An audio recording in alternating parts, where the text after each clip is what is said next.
Period অবস্থায় বাসর ঘরে বসে আছি, অসহ্য লাগছে। ন্যাপকিনটাও বোধহয় ড্যামেজ হয়ে আসছে।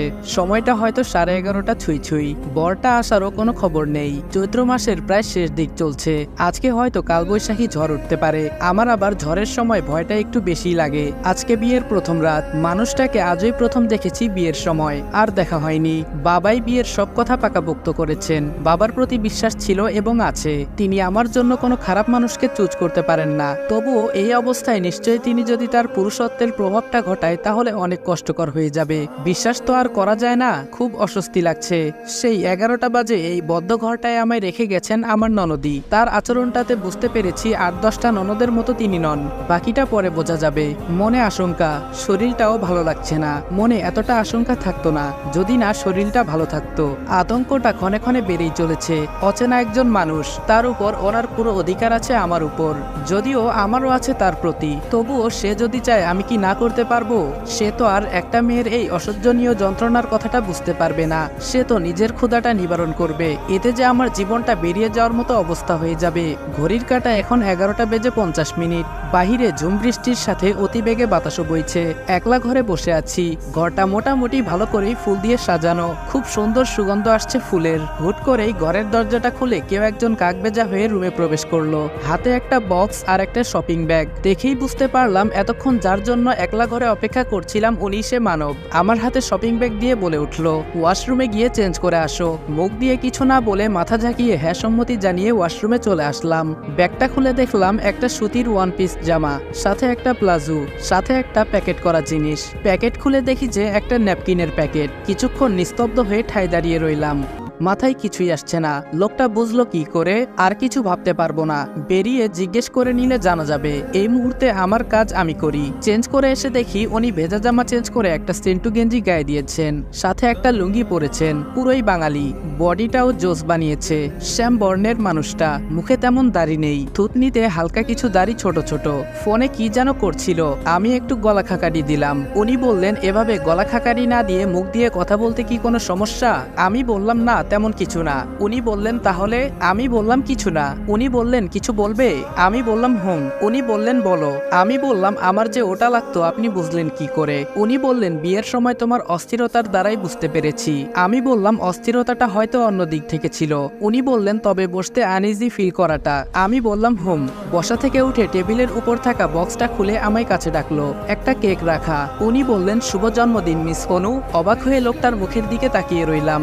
লোকটা জানলো কি করে যেখানে আমি নিজেই ভুলে গিয়েছি আজ আমার জন্মদিন? পরপর 2টা বিস্ময় আমাকে বিস্মিত করে দিয়েছে। উনি বললেন, সরি, তোমাকে একটু বেশি ওয়েট করতে হয়েছে। শুধু কেকটা হলে বন্ধুদের বললে ওরা নিয়ে আসতো, তবে তোমার অতি প্রয়োজনীয় জিনিসটা তো ওদের দিয়ে আনতে পারি না। অবাকের স্বরে বললাম, আপনি জানলেন কি করে আজ আমার জন্মদিন? উনি বললেন, নিকাহনামা স্বাক্ষর করার সময় তোমার জন্ম তারিখটা আমার চোখে পড়েছিল। ভাবলাম আজ রাতটা এই বিষয় নিয়ে অন্তত স্মৃতিময় করা যেতে পারে। লোকটার কথা বলার অঙ্গিভঙ্গি দেখছি আর অবাক হচ্ছি। অবাক হওয়া কি সত্যের, নাকি তাকে আমার মনে ধরেছে? কেকটা কেটে একে অপরকে খাইয়ে দিলাম। উনি বললেন, শোনো, ঘুমিয়ে পড়ো, তোমার ঘুমানোর দরকার। আমি বললাম, আপনি ঘুমাবেন না? উনি বললেন, হুম। তারপর দুজন ঘুমিয়ে পড়েছি। সকালে ঘুম ভাঙার সাথে সাথেই অবাক হয়ে চেয়ে রইলাম। কিছু বলার ভাষা আমার নেই। সকালে ঘুম ভাঙার সাথে সাথেই অবাক হয়ে চেয়ে রইলাম। কিছু বলার ভাষা আমার নেই। লোকটা কোলবালিশটাকে জড়সড়ভাবে জড়িয়ে ধরে ঘুমিয়ে আছে। মনে হচ্ছে এটাই তার স্ত্রী, আমি কেউ না। তবে যাই হোক, অসম্ভব লাগছে। ইচ্ছে করছে গালে একটা চুমু খাই, বাট খাইতে পারছি না। উঠে ফ্রেশ হয়ে নিলাম। ড্রেসিং টেবিলের সামনে বসে আছি আর গুনগুন করে গান গাইছি। নিজেকে অনেকটা খুশি খুশি লাগছে। কেন লাগছে জানি না। সকাল 6:30। লোকটা উঠে ফ্রেশ হয়ে বেরিয়ে গেল। শাশুড়ি মা খেতে বলল, কিন্তু তিনি খেলেন না। শাশুড়ি মা কাজ করছে। উনি আমাকে ডেকে ওনার পাশে বসালেন। শাশুড়ি মা বললেন, খারাপ লাগছে নাকি বৌমা? আমি কিছুটা কাঁপা কাঁপা গলায় বললাম, না, নতুন জায়গা, নতুন মানুষ, কাউকেই চিনি না। শাশুড়ি মা আসার পর থেকে এই প্রথম বাক্যের কথাটি আমার সাথে বলল, তাও কি একটা প্রশ্ন। শাশুড়ি মা বলল, বুঝলে বৌমা, তুমি হয়তো মুখে না বলছো, তবে আমি বুঝতে পারছি। এক সময় আমিও তোমার এই বাড়িতে নতুন বউ হয়ে এসেছিলাম। আমারও মনের মাঝে একটা জড়তা কাজ করেছে। একটা সময়ের পর দেখবে সব ঠিক হয়ে যাবে। আর শোনো, আমার ছেলেটাকে নিয়ে বেশি ভাবতে যেও না। শাশুড়ির চেহারার দিকে তাকিয়ে রইলাম। কি বললেন উনি বুঝতে চেষ্টা করছি। শাশুড়ি মা বললেন, বুঝতে পারোনি তো? জানো, আমার ছেলেটা অতি দুষ্টু, আবার গম্ভীর। শাশুড়ির, ওকে বোঝা আমার বড় দায়। কোনো দায়িত্বে তার বাবার দিক থেকে কম নয়। বাড়ির সবটা সে সামলে নিতে পারবে, তুমি শুধু ঘরটা সামলাতে পারলেই হবে। ধীরে ধীরে সব বুঝে যাবে। আমি মাথা ঝাঁকিয়ে সম্মতি পোষণ করলাম। শাশুড়িমা বলল, ওই যে লবণের কৌটাটা দাও তো। আমি লবণের কৌটা এগিয়ে দিলাম। শাশুড়িমা বলল, শোনো বৌমা, আমার ছেলেটা রুটিগুলো পাতলা আর গোল, সাথে নরম খেতে পছন্দ করে, তাই ও খেতে আসলে তারপর তা দিয়ে গরম গরম খেতে দিবা। আজকে বলে দিলাম, মনে রাখবে কথাটা। সে কিন্তু খাওয়া দাওয়ার ব্যাপারে খুব সেনসিটিভ, নিজের মতো করে খায়। লোকটার ব্যাপারে এই প্রথম কোনো কথা জানলাম। শাশুড়ি মায়ের কথা শুনে বুঝলাম শাশুড়ি মা আমার থেকেও বেশি শিক্ষিত, ভালোও বটে। না হয় এরকম সান্ত্বনা হয়তো কোনো শাশুড়ি তার পুত্রবধূকে প্রথম দিনে দেয় না। ওনার কথাগুলো শুনে মনের মাঝে থাকা ডিপ্রেশনগুলো কিছুটা কমেছে। হুট করে একটা বাচ্চা মেয়ে, বয়স 6 কি 7 হবে, দৌড়ে এসে আমার হাত ধরে বলল, ওই উঠো। শাশুড়ির সামনে বসা আমি। শাশুড়ি মা বলল, তুমি এটা কি করছো? পিচ্চি মেয়েটা বলল, ওই সতীন, তুমি কোনো কথা বলবা না, আমি আমার ছেলের বউকে নিয়ে ঘুরবো, তুমি কথা বলার কে? শাশুড়ি মা বললেন, যাও বৌমা, ওর সাথে যাও। ও হ্যাঁ, এটা কিন্তু আমার ছেলের মা, অর্থাৎ তোমার ননদির মেয়ে। পিচ্চি মেয়েটা বলল, তোমাকে আর ইন্ট্রোডাকশন দিতে হবে না, আমি আমার পরিচয় জানি, চলো তো মামি। মেয়েটার মুখের ভাষা আর মাধুর্যতা দেখে আমি অবাক। কত সুন্দর করে কথা বলে এতটুকু বাচ্চা একটা মেয়ে। আমি বললাম, তোমার নাম কি গো আম্মু? মেয়েটা বলল, সাদিয়া ইসলাম স্বপ্নীল, মামা আমাকে নীলু বলে ডাকে। তবে তুমি যে আম্মু বললে না, মামাও বেশি সময় আম্মু বলেই ডাকে। আমি বললাম, আর আমার নাম? আমাকে ধমক দিয়ে বলে উঠলো, অনুরিমা। আমি বললাম, তুমি জানলে কি করে? পিচ্চি মেয়েটা বলল, তোমাকে প্রথম দেখতে আমি আর আম্মুই গিয়েছিলাম। জানো, মামা আম্মুকে জিজ্ঞেস করেনি তার পছন্দ হয়েছে কিনা তোমাকে, আমাকে জিজ্ঞেস করেছিল যে মামি হিসেবে তোমাকে পছন্দ হয়েছে কিনা। তুমি তো আমাকে চেনার কথা, কিন্তু চিনলে না। চিনবেই কি করে? বাবু, তার কি লজ্জা? লজ্জায় তো উনি মাথাটাও তুলতে পারে না। কোনো কথা না বলে এই পাকনা বুড়িটার কথা শুনছি আর অবাক হচ্ছি। মুখ বাঁকা করে বলল, কি মামাকে খুঁজছো? আমি লজ্জা পেয়ে বললাম, না তো, এইটুকু বাচ্চা মেয়েটা আমাকে কি লজ্জাটাই না দিল। ও বুঝলো কি করে আমার মন তাকে খুঁজছে? তখনই ননদি রুমে ঢুকতে ঢুকতে বলল, খুঁজেও লাভ নেই, ভাই আমার এখন প্রচন্ড ব্যস্ত। বাসায় সাধারণ কোনো মেহমান আসলে সে কোনো খাতের দাড়িতে কমতি রাখে না, সেখানে তো তোমার বাড়ি থেকে নতুন মেহমান আসবে, এখানে কোনো কমতি রাখবে কি করে বলো তো ভাবি? ননদির হাতে একটা নাস্তার ট্রে। আমি বললাম, মানে উনি তো বোধহয় নাস্তাটাও করেনি। ট্রেতে রাখা একটা পিঠা হাতে নিয়ে বলল, নীলু, আগে তুমি নাস্তা করো, আমার মামা খিদে সহ্য করতে পারে না, ঠিকই খেয়ে নিবে। আমি বললাম, ও রুমে নীলুর সাথে কথা বলছি, ভালোই লাগছে পুচকিটার কথাগুলো শুনতে। জিজ্ঞেস করলাম, তোমাকে এতটা সুন্দর করে কথা বলা শিখিয়েছে কে? সে বলল, তার মামা তাকে প্রতিদিন রাতে পড়াতে বসায়, সেখান থেকে নতুন নতুন শব্দ শিখায় তাকে। বাবার বাড়ি থেকে অনেক লোকজনই আসলো, মা আসেনি শুধু। ভাইয়াটা এসে জড়িয়ে ধরে কেঁদে উঠলো। আমি বললাম, কি রে, কাঁদিস কেন? ভাইয়া বলল, তোকে ছাড়া ঘরটা ফাঁকা ফাঁকা লাগে। আমি বললাম, সবসময় তো বলতি আমার বিয়ে হলেই শান্তি। ভাইয়া আর কিছুই বলেনি, বেরিয়ে গেল রুম থেকে। হয়তো আমার সামনে অস্ত্রপাত করতে চাইনি। বাবা এই বাড়ির মুরব্বীদের সাথে কথা বলছে। সকালে ঘুম থেকে উঠার পর হতে এইমাত্র লোকটার দেখা মিলল, মেহমানদের আপ্যায়ন করতে ব্যস্ত। ননদিকে জিজ্ঞেস করলাম, আচ্ছা আপু, যা বুঝলাম আমি, উনি হয়তো নিজের সব দিকটা সামলিয়েছেন। ননদি বলল, হুম। আমি বললাম, এখানে তো দেখছি অনেকেই আছে, তারা কি পারতো না এই কাজগুলো সামলাতে? ননদি বলল, ভাইয়া দেয়নি। আমি বললাম, কেন? ননদি বলল, মেহমান আপ্যায়নে যদি কোনো ত্রুটি থেকে যায় এতে তো আমাদেরই বদনাম হবে, তাই না? তাই ভাইয়া নিজেই সব দিক সামলাচ্ছে, যাতে কেউ কোনো কথা বলতে না পারে। আমি বললাম, ও। রাতে সব কাজ শেষে উনি রুমে আসলেন 11টায়। রুমে থাকলে সময়ের হিসেবটা রাখা যায় ভালো। ঘরের দেয়ালে একটা দেয়াল ঘড়ি আছে বলে উনি বললেন, কেমন আছো? আমি মাথা ঝাঁকিয়ে হ্যাঁ সূচক উত্তর দিলাম। উনি রাগী স্বরে বললেন, মুখে কি কেউ কস্টেপ লাগিয়ে দিয়েছে? আমি বললাম, না তো। উনি বললেন, তাহলে মুখে উত্তর না দিয়ে মাথা ঝাঁকাচ্ছ কেন?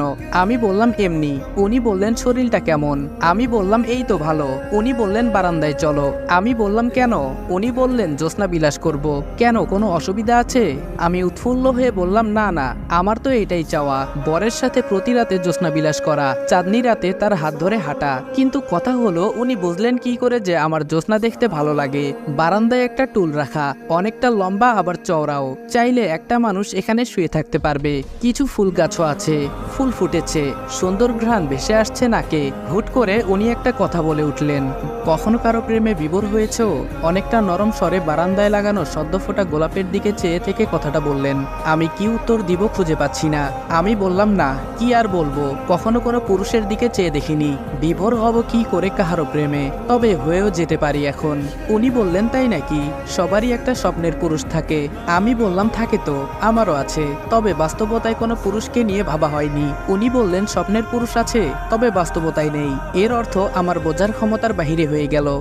বাহ, এত বুঝের মানুষটার আবার ক্ষমতার বাহিরের কথাও আমার কাছে আছে। যাক, তাহলে মাঝে মাঝে তাকে আমি কথা দিয়ে হারিয়ে দিতে পারবো। আমি অবাক হয়ে বললাম, আপনি নাও বুঝতে পারেন। উনি বললেন, বুঝিয়ে বললে কিন্তু বোঝা যায়। আমি বললাম, তাও ঠিক। আসলে বিষয়টা হচ্ছে, আমি সব সময় ভাবনায় এমন একটা মানুষকে চাইতাম যে আমাকে বুঝবে। তাকে বোঝানোর জন্য আমাকে সব খুলে বলতে হবে না, সে নিজেই বুঝে নিবে। উনি বললেন, তাই? আমি বললাম, হুম। উনি বললেন, তো কাউকে ভালোবাসছো নিশ্চয়ই? আমি বললাম, না। উনি একটু কঠোর করেই বললেন, দেখো কিন্তু। আমি বললাম, হুম। উনি বললেন, দেখো অনু, তোমার অতীত নিয়ে ঘাটাতে আমি চাই না, তবে হ্যাঁ, তোমাকে নিয়ে বাঁচবো সারা জীবন।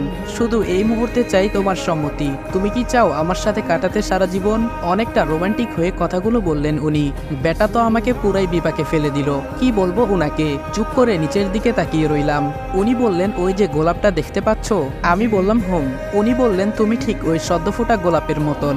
গোলাপটা হয়তো দুদিন পর ঝরে পড়ে যাবে, তার সৌন্দর্যতা নষ্ট হয়ে যাবে, তবে তোমার সৌন্দর্যতা আমার কাছে সারা জীবন এই সদ্য ফোটা গোলাপটার মতোই থাকবে, যাহার সৌন্দর্যতার বাহার সারা জীবন একই থাকবে। ওপস, লোকটাও না কিছুই মুখে আটকায় না দেখছি। চুপ করে থাকা ছাড়া আমার যে কোনো প্রতি উত্তর দেওয়ার মতো ভাষা নেই। উনি বললেন, শোনো, আজ একটা কথা বলি। আমি কোনো কথা না বলে চুপ করে আছি। উনি বললেন, কি হলো? মুখে কি কাঁঠালের আঠা বাজছে নাকি? আমি বললাম, না তো। উনি বললেন, তাহলে কথা কেন বলছো না? আমি বললাম, শুনছি তো, আপনি বলুন। উনি বললেন, নিজেকে কখনো ছোট করবা না, তবে হ্যাঁ, সব ক্ষেত্রে নয়, বিশেষ করে আম্মুর সামনে। কারণ উনি তোমাকে বকাঝকা করবেন ঠিকই, দেখবে কিছুক্ষণ পর উনি নিজেই তোমাকে নিজ হাতে লোকমা তুলে খাইয়ে দিবে। আমি বললাম, আচ্ছা। উনি বললেন, আর হ্যাঁ, মায়ের সামনে বেশি শিক্ষিতগিরি দেখাতে যাবে না, কারণ আমার মা 90 দশকের উচ্চ মাধ্যমিক পাস, তো বুঝতেই পারছো কেমন শিক্ষিত মা আমার। কিছুদিন পরে দেখবে। কিছুদিন পরে কেন, কালকেই দেখবে। মা আমাকে আর বোনকে একত্রে ধরে পিটাচ্ছে। এটা মায়ের শাসন, আদর,